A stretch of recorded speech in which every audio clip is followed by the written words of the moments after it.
Hello, everyone. Today, I would like to show you how to make a bootable pen drive with free software. So let's start. Open your web browser. In the search bar, type Rufus, RUFUS, then click search. That will open up search result. Click on the first link or click link in description.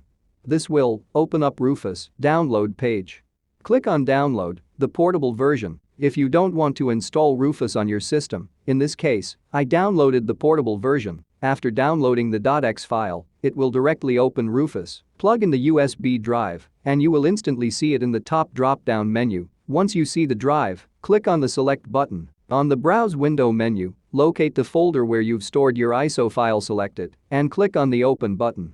Select NTFS from the file system drop-down menu. Click on the start button. As soon as you start the process of formatting, you will get a warning that all data on the device will be destroyed. It's nothing to worry about. Rufus start formatting operation.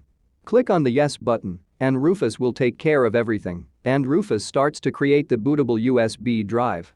Depending on your USB drive, it can take a few minutes to complete the creation process. I am fast forwarding this video. Once done, you will not see a completion message, but will hear a completion sound, and the progress bar will turn fully green. Thanks for watching. For more videos, please subscribe to KMR Tech Info.